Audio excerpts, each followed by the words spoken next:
샬롬. 네, 중두부 친구들 반갑습니다. 네, 이 시간 우리 다 같이 사도신경 함으로써 우리 예배를 시작하도록 하겠습니다. 시작. 나는 전능하신 아버지 하나님, 천지의 창조주를 믿습니다. 나는 그의 유일하신 아들, 우리 주 예수 그리스도를 믿습니다. 그는 성령으로 잉태되어 동정녀 마리아에게서 나시고 본디오 빌라도에게 고난을 받아 십자가에 못 박혀 죽으시고 장사된 지 사흘 만에 죽은 자 가운데서 다시 살아나셨으며 하늘에 오르시어 전능하신 아버지 하나님 우편에 앉아 계시다가 거기로부터 살아있는 자와 죽은 자를 심판하러 오십니다. 나는 성령을 믿으며 거룩한 공교회와 성도의 교제와 죄를 용서받는 것과 몸의 부활과 영생을 믿습니다. 아멘. 네, 이 시간 다 같이 오늘 저녁에 있을 집회에 있는 찬양, 두 찬양을 할 건데요. 네, 다 같이 박수 치면서 찬양하도록 하겠습니다.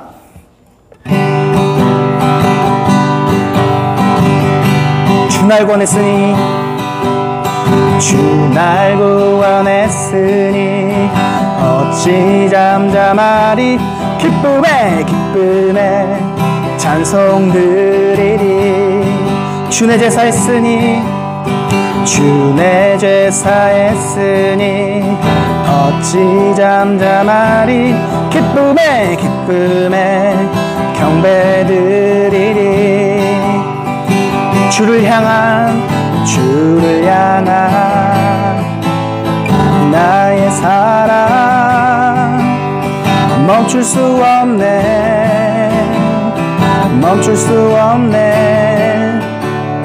주를 향한 나의 열정 멈출 수 없네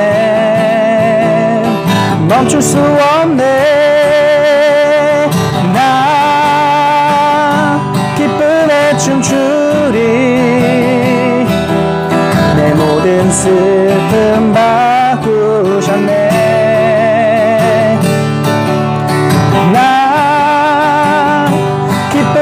춤추리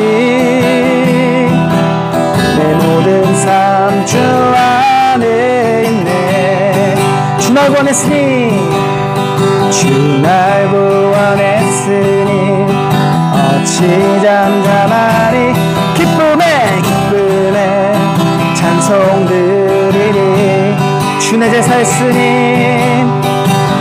내 제사했으니 어찌 잠잠하리 기쁨에 경배드리리 주를 향한 나의 사랑 멈출 수 없네 주를 향한 나의 열정 멈출 수 없네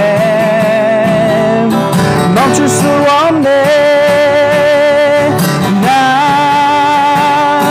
기쁨에 춤추리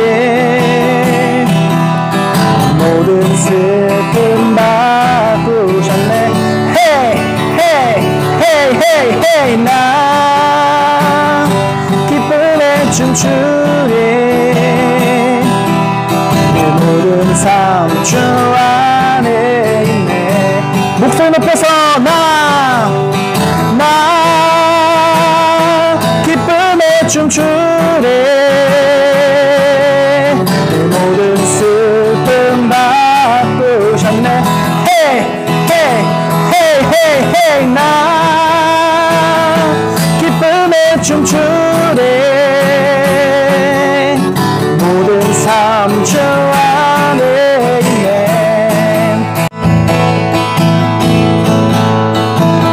하늘 위에 주님밖에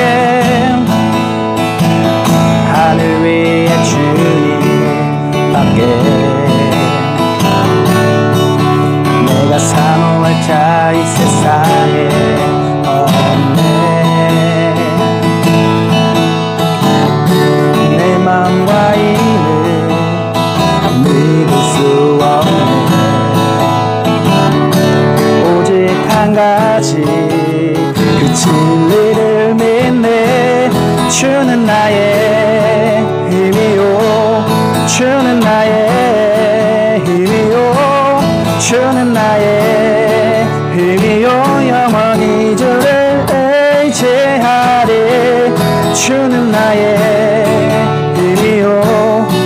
주는 나의 힘이요 주는 나의 힘이요 영원히 주를 의지하리 영원히 다시 한번 하겠습니다. 하늘 위에 주님밖에 하늘 위에 주님밖에 내가 사모할 자 이 세상에 없네 내 맘과 힘을 믿을 수 없네 오직 한 가지 그 진리를 믿네 주는 나의 힘이요 주는 나의 힘이요 주는 나의 힘이요 영원히 주를 의지하리 주는 나의 힘이요 주는 나의 힘이요 주는 나의 힘이요 영원히 주를 의지하리 영원히 아멘.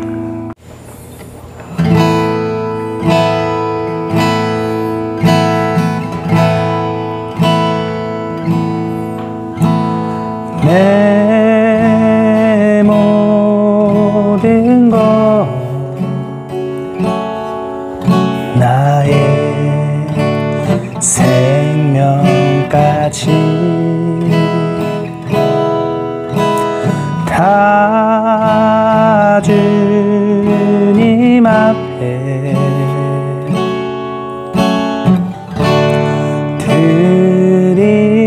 드립니다 주 임재 안에서 이제 내 영혼 자유에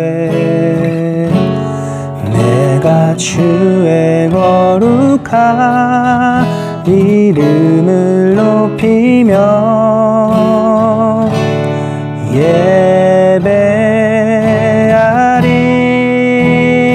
예배하리 어린 양 찬양하리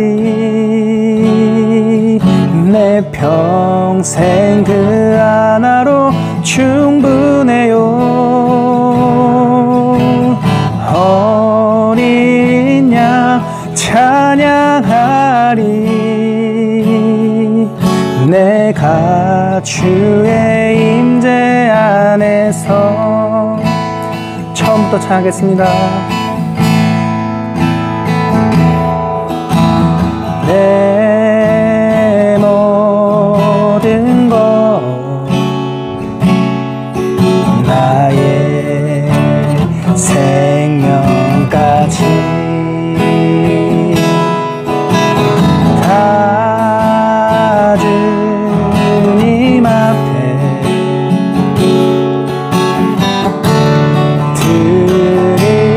드립니다 주님 제 안에서 이제 내 영혼 자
인생 그 하나로 충분해요. 어린 양 찬양하리. 내가 주의 임재 안에서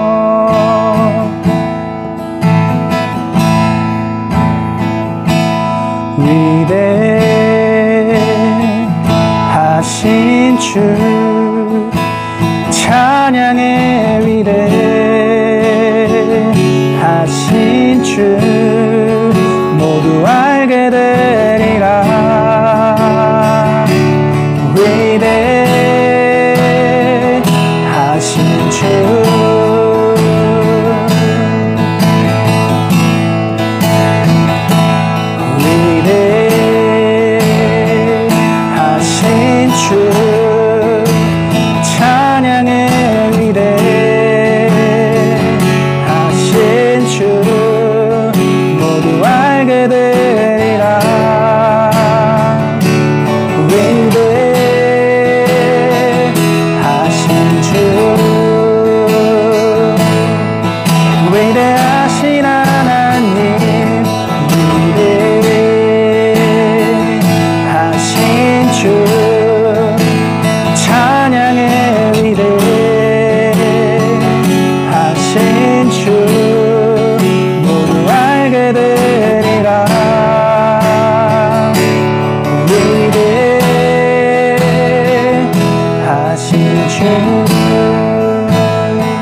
대표기도 나와서 기도해 주시겠습니다.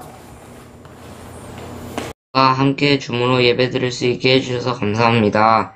오늘 전도사님께서 하나님의 말씀을 잘 전해주실 수 있도록 도와주시고 빨리 코로나가 끝나서 교회에 모일 수 있도록 해주세요. 그리고 우리 중등부를 코로나로부터 보호해주세요. 오늘 저녁에 있을 청소년 찬양 집회에 성령님 함께 해주세요. 저희가 드리는 예배가 하나님께 기쁨이 되기를 원합니다. 예수님의 이름으로 기도드렸습니다. 아멘. 아멘. 네, 이 시간 성경 봉독 최소영 친구가 해주시겠습니다. 오늘 우리에게 주신 하나님의 말씀은 사무엘하 12장 7절에서 10절 말씀입니다. 하나님의 말씀을 경청하십시오. 나단이 다윗에게 이르되 당신이 그 사람이라. 이스라엘의 하나님 여호와께서 이와 같이 이르시기를 내가 너를 이스라엘 왕으로 기름 붓기 위하여 너를 사울의 손에서 구원하고 내 주인의 집을 내게 주고 내 주인의 아내들을 내 품에 두고 이스라엘과 유다 족속을 내게 맡겼느니라. 만일 그것이 부족하였을 것 같으면 내가 내게 이것저것을 더 주었으리라. 그러한데 어찌하여 내가 여호와의 말씀을 업신여기고 나 보기에 악을 행하였느냐. 네가 칼로 햇사람 우리아를 치되 암몬 자손을 칼로 죽이고 그의 아내를 빼앗아 내 아내로 삼았도다. 이제 내가 나를 업신여기고 햇사람 우리아의 아내를 빼앗아 내 아내로 삼았은즉 칼이 내 집에서 영원토록 떠나지 아리라 하셨고 이제 박태양 전도사님이 죄를 깨달았을 때 라는 제목으로 하나님 말씀을 증언해 주시겠습니다. 네, 오늘도 어김없이 2021년 9월 넷째 주 인생에서 단 한 번뿐인 예배에 나온 여러분을 격렬히 환영하고 축복합니다. 와! 나와 이웃의 사이를 하나님께 맡기며 살아가는 악의 악순환을 멈추며 살아가는 한 주간 보내셨나요? 오늘은 드디어 사무엘 상을 넘어서 사무엘 하 말씀을 나눠보려고 하는데요. 그 사이에 많은 내용들이 있으니까 여러분 오늘 저녁 집회 있죠? 오늘 저녁 집회 오시기 전에 꼭 사무엘상 25장부터 사무엘하 12장까지의 말씀을 읽어보시고 오셨으면 좋겠습니다. 그렇다고 또 성경 안 읽었다고 집회까지 안 오시지 마시고요.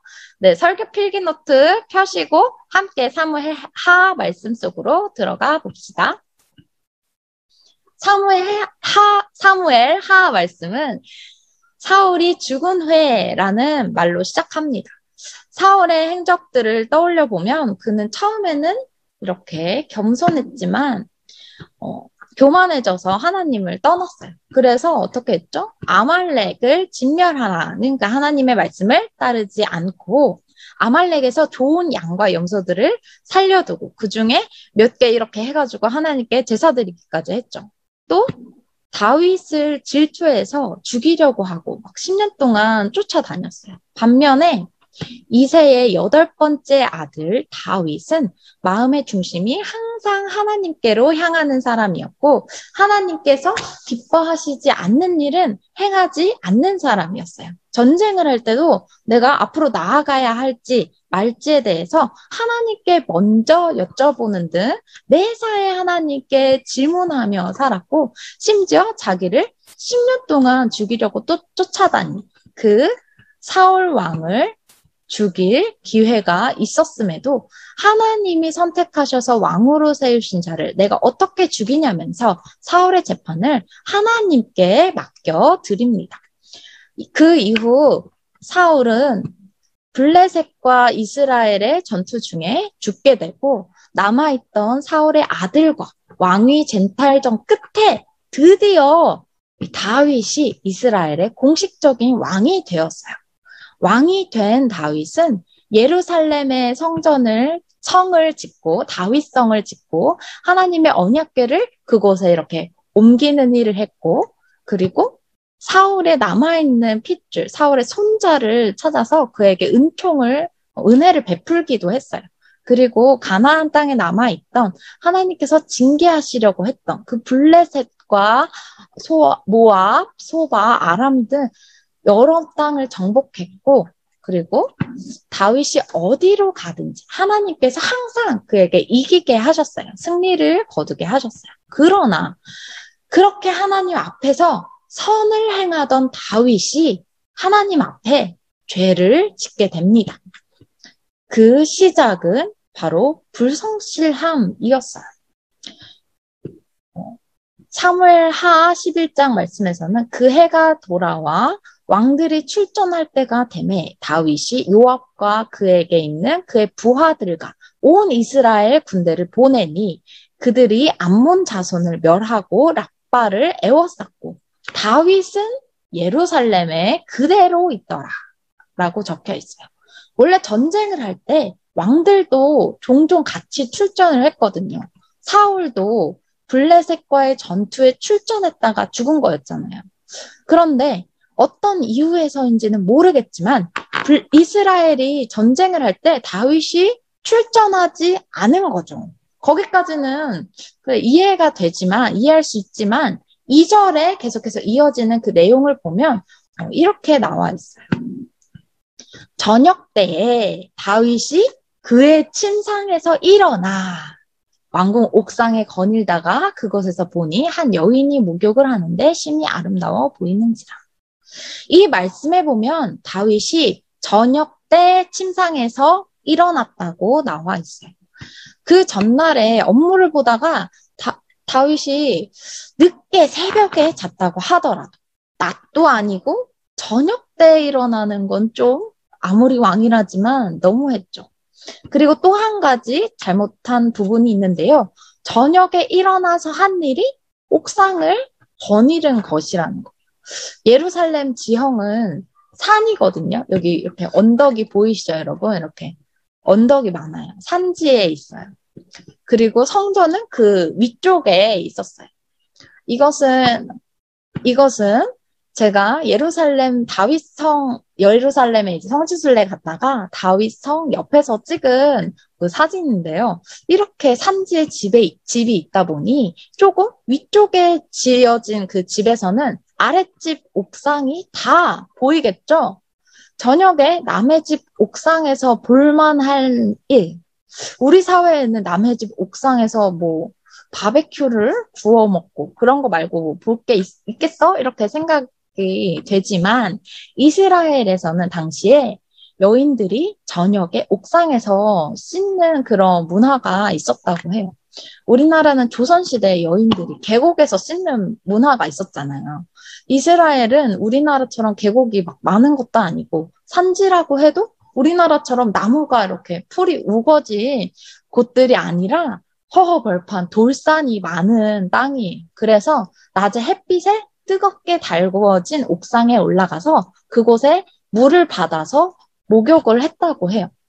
그때 누가 보면 어떡하냐 이런 걱정이 있었다면 그런 문화가 생기지도 정착하지도 못했겠죠. 여인들이 저녁에 옥상에 올라가서 목욕을 했기 때문에 그때 옥상에 일부러 올라가서 그 현장을 보는 것은 이스라엘 사람들에게 금기였어요. 악하게 여겨지는 행동이었어요. 따라서 암묵적으로 저녁에 옥상에 올라가지 않는 의식이, 그런 인식이 이스라엘 문화 안에 있었다고 해요. 이제 다윗이 저녁 때 왕궁 옥상을 거닐었다는 것이 왜 잘못된 것인지 알겠죠, 여러분?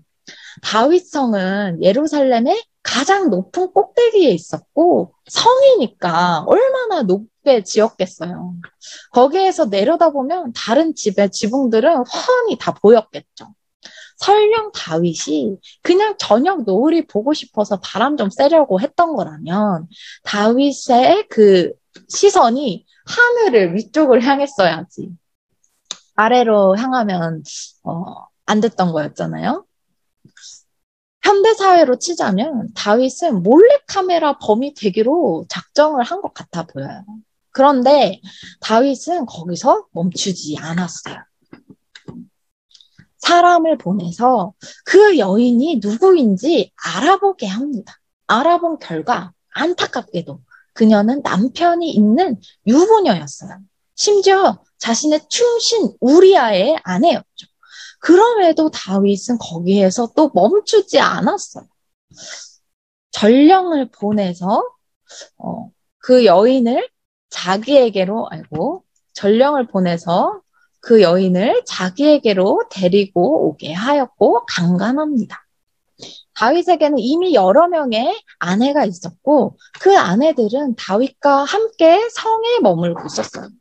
하지만 다윗은 자신의 아내가 아닌 자기 부하의 아내를 데려와서 강제로 자신의 그 욕구를 채웠던 것이죠.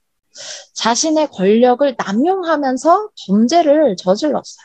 그리고 나서 다윗은 마치 아무 일도 없었다는 듯이 밧세바를 그냥 조용히 돌려보냅니다. 이스라엘 남자들은 다 전쟁터에 나가 있겠다. 완전 범죄를 꿈꿨겠죠. 이런 일말의 죄책감도 없는 다윗의 모습에서 이제 더 이상 하나님의 뜻을 구하지도 하나님의 앞에서 행하지도 않는 권력에 물들어 교만해진 모습을 볼 수 있어요. 그런데 웬걸 이 여인이 임신을 했다는 거예요. 다윗은 이때라도 자신의 범죄를 바로잡아야 했어요. 솔직히 말해야 했죠. 그러나 다윗은 돌이키지 않았어요. 자신의 범죄를 덮기 위해서 열심히 머리를 굴립니다. 그리고 다윗은 출생의 비밀을 조작하려고 합니다. 자신의 아이를 우리아의 아이로 만들 계획을 세우죠. 그래서 전쟁터에 나가 있는 그 우리아를 불러서 전쟁이 어떤지, 건강은 어떤지 이런저런 안부를 물은 다음에 하루 편하게 쉬다 오라고 왕궁의 음식들을 바리바리 잔뜩 싸서 집으로 보냅니다. 그런데 우리아가 그날 집에 가서 자지 않고 왕궁 문 앞에서 군인들이랑 같이 잠을 잔 거예요. 그래서 다윗이 왜 집에 가서 자라니까 안 갔냐고 그랬더니 우리아가 하는 말이 이스라엘이 전쟁 중에 모든 군사들이 모든 남자들이 다 야영을 하고 있고 내 상사도 밖에서 자고 있고 부하들도 다 밖에서 힘들게 고생하면서 자고 있는데 어떻게 자기 혼자만 편하게 집에 가서 잘 수 있겠냐는 거예요. 정말 충신이 아니면 이렇게 행동할 수 없었겠죠. 이 말을 듣고 다윗이 얼마나 찔렸을까요? 자기는 저녁 늦게 일어나서 부하의 아내를 범했는데 다윗은 우리아에게 하루만 그럼 더 있다가 다시 전쟁터로 돌아가라고 하면서 이번에는 그를 잔뜩 취하게 합니다. 그런데 우리아가 또 얼마나 충직한 신하였던지, 얼마나 지조 있고 의리 있던 사람이었는지 취했음에도 불구하고 집으로 가지 않고 또 성문 어귀에서 군인들과 함께 잠을 잔 거예요. 이런 충직한 모습을 보고 다윗이 돌이켰으면 참 좋았겠지만 그는 이번에는 청부살인을 계획합니다. 전쟁터로 돌아가는 우리아에게 편지를 들려서 보냈는데 그 편지에는 이렇게 쓰여 있었어요. 너희가 우리아를 맹렬한 싸움 앞에 세워두고 맨 앞에 세워두고 너희는 뒤로 물러가 있어서 그를 죽게 하라는 내용이었죠. 어디서 들어본 수법 아닌가요, 여러분? 이거 어디서 들어보지 않았어요? 맞아. 사울이 처음에 다윗을 죽이기로 계획했습니다. 적군의 손에 죽게 하기 위해서 사위가 되는 조건으로 블레셋 사람 100명을 죽이고 오라고 했었죠. 자신을 그렇게 힘들게 했던 사울이 자기에게 했던 짓을 다윗도 지금 하고 있는 거예요. 그렇게 충신 우리아는 자기를 죽음에 몰아세우게 될 편지를 전했고 결국 그 전쟁터에서 죽음을 맞이하게 됩니다. 이 소식을 전해들은 우리아의 아내 밧세바는 애통하면서 슬피 울면서 그의 장례식을 치러요. 그녀의 마음이 얼마나 괴로웠을까요? 밧세바가 자기도 피해자였지만 자기 때문에 남편까지 죽게 되었다는 그 생각을 떨쳐버리기 정말 힘들었을 거예요. 남편 우리아의 장례식을 마치자 다윗은 그녀를 아내로 삼습니다. 다윗은 왕으로서 자신의 그 모든 일을 다 컨트롤할 수 있고 자기가 그렇게 죄를 범하더라도 막을 사람이 아무도 없다고 생각했겠죠. 하지만 정말 그랬을까요? 아니요. 이스라엘의 왕은 하나님 아래에 있는 왕이었어요. 하나님께서 직접 선택하시고 기름을 부어 세우신 자리였기 때문이죠. 성경은 그 일에 대해서 하나님이 보시기에 악했다라고 분명히 기록하고 있어요.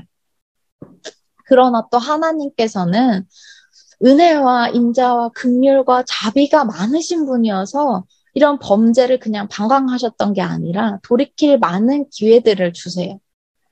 다윗에게도 그러하셨죠. 그럼에도 그것들을 계속 다윗이 무시했을 때 다른 사람을 보내셔서 그것이 잘못되었다는 것을 깨닫게 해주세요. 원수를 죽일 기회가 있음에도 하나님께서 조금이라도 기뻐하지 않으실까봐 죽이지 않고 조심스럽게 그 옷자락만 베었던 다윗이었지만 이제는 하나님은 아랑곳하지 않고 충신을 죽이고 그의 아내를 빼앗은 다윗. 다윗에게도 그것이 죄라는 것을 하나님께서 깨닫게 해줄 사람이 필요했어요. 그래서 하나님께서는 다윗을 위해서 나단이라는 선지자를 보내십니다. 우리 부서에도 나단이가 있는데 이 나단이라는 선지자는 다윗에게 한 가지 이야기를 했어요. 왕이시여 들어보소서.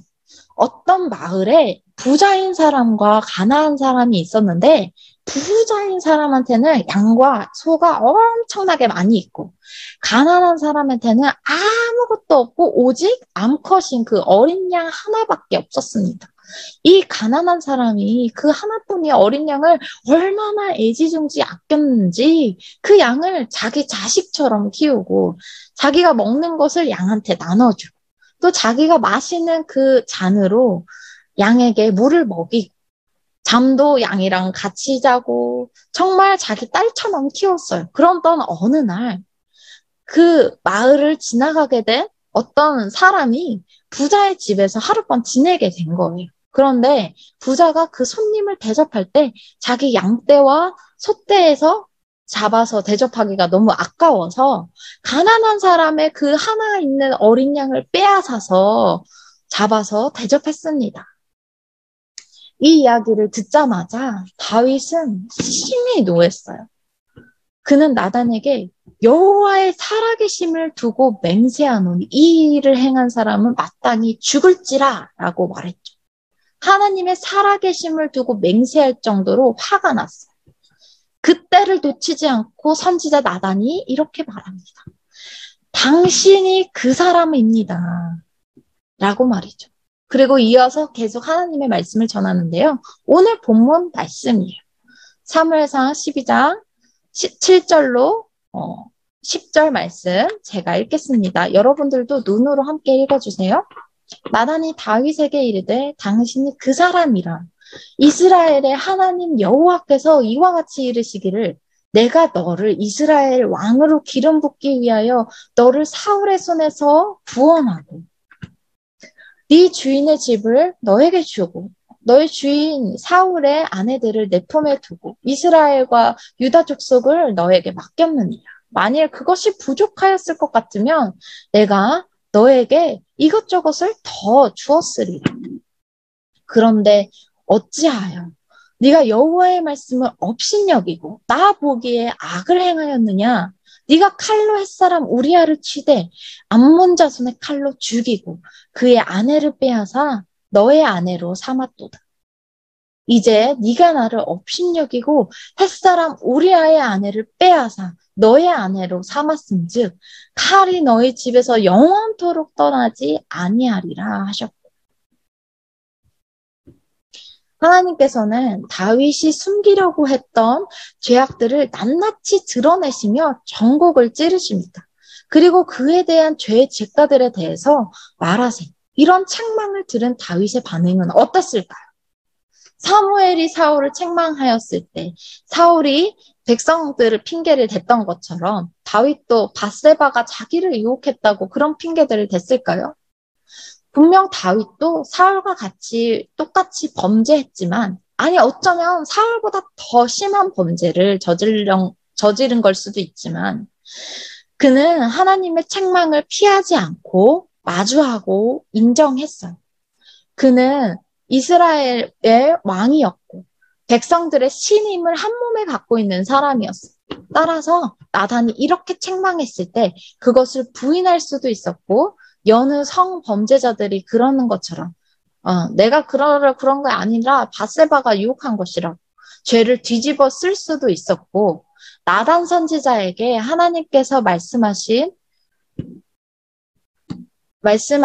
저주, 즉 죄의 대가가 자신에게 임하지 않도록 기도를 하라고 하든지 뭐 이런 것들을 할 수 있었어요. 하지만 그는 엑스레이처럼 자신의 마음과 생각을 과 행동을 꿰뚫어 보신 그 하나님께 자신의 죄를 모두 고백하고 회개합니다. 그리고 하나님을 원망하지 않고 자신의 죄의 대가들을 모두 담담히 받아들이죠. 오늘 우리는 처음 마음을 잃고 범죄한 다윗의 모습과 나단 선지자를 통해 그런 다윗을 책망하시는 하나님, 그리고 그 책망을 들은 다윗이 회개하고 하나님 앞에 자신의 죄를 자복하는 모습들을 보았어요. 이 본문을 통해서 우리는 여러 가지 부분에 대해서 생각해 볼 수 있는데 오늘은 두 가지를 함께 나누어 보려고 합니다. 먼저 첫 번째, 죄는 허용하면 할수록 그 범위가 넓어진다는 것이에요. 다윗도 처음부터 강간하려고 전쟁에 참전하지 않은 것이 아니었어요. 만약 그랬다면 하나님께서 그 부분까지도 콕 집어서 책망하셨었겠죠. 예전에 다윗 같았으면 당연히 모든 전쟁에 따라 나섰겠지만 왕의 권력과 자신의 궁정의 그 안락함을 맛본 다윗은 내가 왕인데 굳이 이렇게 변하게 되었고 다 전쟁에 나가고 일도 별로 없고 주변을 지키는 신하도 거의 없으니 게을러져서 저녁에 일어나게 되고 어슬렁어슬렁 옥상에서 목욕하는 거 몰래 보게 되고 또 보다 보니 마음이 더 커지게 돼서 간음하게 되고 또 이것을 덮으려고 하다 보니까 청부살인까지 이렇게 물리고 이렇게 맞물려서 이어지게 된 것이었죠. 죄는 이렇게 꼬리에 꼬리를 물 수밖에 없어요. 야고보서 말씀인데요. 욕심이 잉태한즉 죄를 낳고 죄가 장성한즉 사망을 낳느니라. 저는 다윗처럼 하나님을 뜨겁게 경험하고 하나님 앞에서 행하려고 노력했던 사람도 결국 죄를 짓게 되는 이런 모습을 보면서 죄에 빠지게 되는 것은 결국 한순간이구나라는 생각이 들더라고요. 또 그렇다면 내가 죄를 짓지 않으려면 어떻게 해야 될까? 이런 고민을 하게 됐어요. 그리고 한 가지 발견하게 됐죠. 여러분 혹시 줌을 켜고 다른 행동을 한 적이 있나요? 다들 한두 번 이상 있을 것 같은데 왜 다른 행동을 하게 됐을까요? 줌에서 내 얼굴이 보이는 거지. 내 컴퓨터 화면이 보이는 것은 아니잖아요. 내 손이 보이는 것은 아니잖아요. 만약 내가 화면 공유를 하고 있다면 다른 짓을 하지 못했겠죠. 이렇듯 우리가 다른 사람의 시선에서 자유로워질 때 죄를 짓게 된다는 것을 제가 깨닫게 됐어요. 우리가 하나님의 시선을 생각하며 살아가야 한다고들 하지만 하나님이 정말 내 눈앞에 딱 계신 게 아닌데 그렇게 살아가는 게 쉽지 않잖아요. 그러면 내가 죄를 짓지 않기 위해 우리는 이런 방법을 사용할 수 있어요. 나를 항상 다른 사람들 눈앞에 두는 것이죠. 좀 그런 거 있잖아요. 원래 혼자 있었더라면 아이스크림 먹고 길에 쓰레기 버릴 때도 있는데 사람들이 보는 데서는 쓰레기 안 버리고 이렇게 다른 사람들의 시선이 있으면 아무래도 더 신경 쓰게 되고 불편해지게 되잖아요. 물론 사람이 있든 없든 우리는 하나님 앞에서 거룩하게 살기 위해 노력해야겠지만 그것이 어렵다면 내가 죄를 지을 만한 상황을 아예 그냥 통제해 버리는 것도 하나의 방법이 될 수 있다는 것이죠. 마태복음에서 예수님께서 이렇게 말씀하셨어요. 만일 네 오른쪽 눈이 너로 실족하게 하거든 빼어내 버리라. 내 몸 중에 한 곳이 온전치 못한 채로 천국에 들어가는 것이 몸이 온전한 채로 지옥에 가는 것보다 낫다라고. 다윗처럼 하나씩 이렇게 허용하다가 더 큰 죄를 낳는 우리가 되는 것이 아니라 죄를 지을 가능성을 아예 그냥 차단해 버림으로 하나님께서 기뻐하시는 자들이 되기를 소망합니다.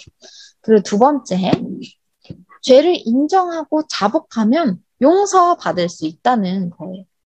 우리는 종종 어떤 죄는 용서받지 못할 거라고 생각하기도 하고 겁먹기도 하고 그래서 내 잘못을 마주하는 것을 피하기도 해요. 사람들에게 말을 하기도 꺼려하죠. 하지만 하나님께서 용서하시지 못할 죄는 없어요.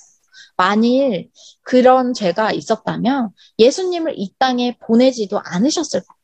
하나님께서는 우리가 죄를 하나님께 인정하며 고백하고 그 길에서 떠나면 용서해 주세요. 그리고 우리가 죄를 깨닫지 못하고 돌이키지 못할 때 하나님의 사람들을 통해서 그것을 깨달을 수 있도록 인도해 주세요. 다윗에게 나단 선지자를 보내주셨던 것처럼 말이죠. 그런데 우리는 누군가 나를 책망했을 때 어떻게 행동하나요? 지금 제가 말하는 것은 나를 맹목적으로 누가 이렇게 비판을 하는 것을 들었을 때를 말하는 게 아니에요. 정말로 내가 들어마땅한 잘못을 누군가가 이렇게 나에게 뼈 때리면서 말했을 때 나는 어떻게 행동하나요? 다윗처럼 나의 잘못을 인정하나요? 그리고 하나님 앞에 바로 회개하나요? 죄를 짓지 않는 것보다 더 중요한 것은 죄를 지었을 때 죄를 깨달았을 때 하는 행동이에요. 다윗은 역대 이스라엘에 악하다고 기록된 왕들도 하지 않은 죄를 지었어요. 그만큼 다윗의 죄는 엄청나게 무거웠죠. 이 일로 밧세바가 낳게 된 다윗의 아이는 태어난 지 일주일 만에 숨을 거두게 된 하나님께서 데려가세요. 뿐만이 아니라 다윗은 자신의 아들에게 반역을 당하기도 하고 다윗의 후궁들은 그 아들에게 수치를 당하게 되죠. 다윗은 그 일들이 자기가 밧세바에게 범죄한 일 때문이라는 것을 알았어요. 그래서 그 일이 일어났을 때 하나님을 원망하는 것이 아니라 하나님께 더욱더 회개하며 하나님의 자비를 구하며 겸손히 나아갔어요. 이런 회개와 돌이킴이 있었기에 다윗이 그런 큰 범죄를 저질렀어도 용서받고 예수님의 족보로까지 이어지는 이스라엘 역대 최고로 거룩하다고 불리는 그 다윗이 될 수 있었던 것이죠. 우리도 죄를 깨달았을 때, 하나님께서 내 죄를 깨닫게 하셨을 때 다윗처럼 그것을 인정하며 나아가야 해요. 어쩌면 이 말을 듣는 사람들 중엔 나는 이미 그렇게 하고 있는데? 라는 사람이 있을지도 모르겠어요. 하지만 정말 그럴까요? 엄마가 또는 오빠가, 언니가, 누나가, 동생이 내 잘못에 대해서 말했을 때 여러분은 어떻게 하시나요? 그것을 순순히 받아들이시나요? 그것이 순순히 받아들여지시던가요? 물론 그런 경우도 있겠지만 그렇지 않은 경우도 덜어 있을 거예요. 이번 주부터는 그것들을 받아들이는 연습을 해봅시다. 우리는 완벽하지 않아요. 하나님의 도우심이 없이는 잘못하고 죄를 지을 수밖에 없는 존재들이죠. 죄를 짓지 않으려고 노력해야 되지만 그것보다 더 중요한 것은 죄를 인정하고 잘못을 내 입으로 시인하고 회개하며 돌이키는 거예요. 회개하는 것은 그냥 뉘우치는 정도가 아니라 마음을 찢으며 애통하고 아예 180도 돌이키는 것을 말해요. 우리의 삶 속에서 다윗과 같이 죄를 깨닫고 자복하는 역사가 일어나길, 그리고 마음을 찢고 회개하며 하나님께로 돌아가는 역사가 일어나길 소망합니다. 요한 1서 1장 9절로 10절 말씀을 함께 읽었으면 좋겠어요. 각자 계신 곳에서 함께 소리 내어서 읽어주세요. 만일 우리가 우리 죄를 자백하면 그는 미쁘시고 의로우사 우리 죄를 사하시며 우리를 모든 불의에서 깨끗게 하실 것이요. 만일 우리가 범죄하지 아니하였다 하면 하나님을 거짓말하는 이로 만드는 것이니 또한 그의 말씀이 우리 속에 있지 아니하리라. 내가 하나님께서 사랑하시는 이웃에게 상처 주고 범죄하였다. 내 마음과 생각으로 범죄하였다. 내 입술로 범죄하였다. 우리의 죄를 자복하며 나아갑시다. 그리하면 하나님께서 우리를 깨끗게 하실 것이에요. 내가 하나님 앞에서 죄인입니다 시인하며 나아갑시다. 그리하면 하나님의 말씀이 우리 안에서 거룩하게 역사하실 거예요. 그렇게 살아가는 저와 여러분들이 되기를 결단하며 함께 기도하시겠습니다.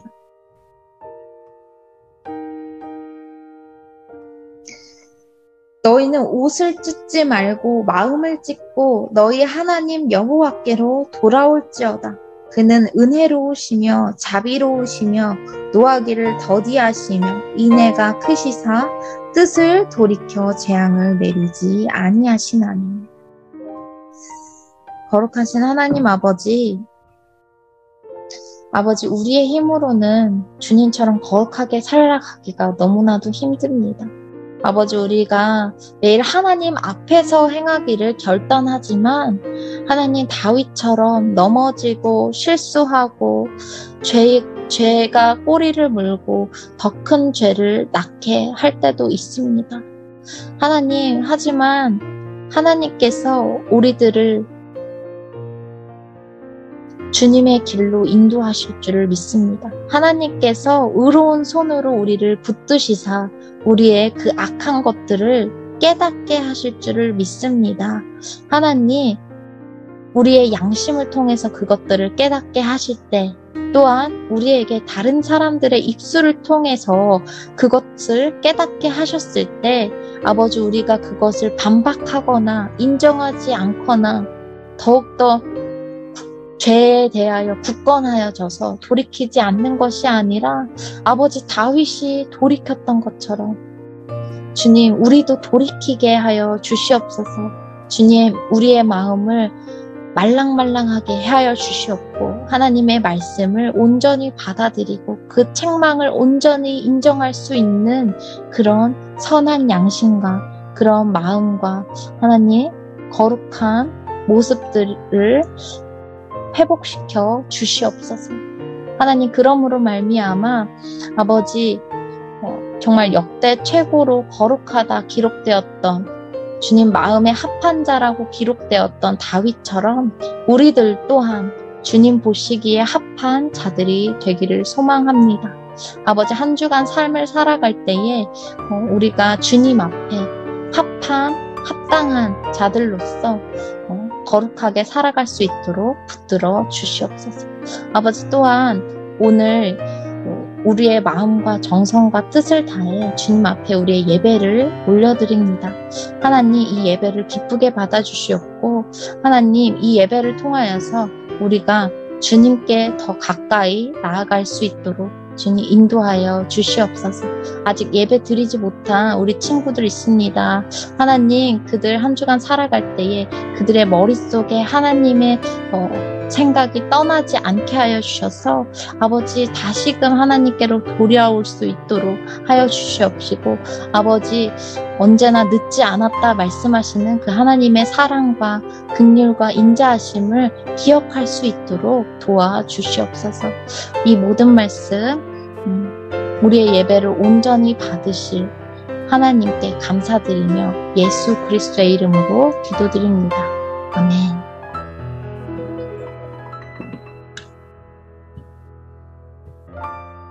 이제 주님 알려주신 기도 함께 고백하시며 우리 삶의 예배 현장 가운데로 나아가시겠습니다. 하늘에 계신 우리 아버지, 아버지의 이름을 거룩하게 하시며 아버지의 나라가 오게 하시며 아버지의 뜻이 하늘에서와 같이 땅에서도 이루어지게 하소서. 오늘 우리에게 일용할 양식을 주시고 우리가 우리에게 잘못한 사람을 용서하여 준 것 같이 우리의 죄를 용서하여 주시고 우리를 시험에 빠지지 않게 하시고 악에서 구하소서. 나라와 권능과 영광이 영원히 아버지의 것입니다. 아멘.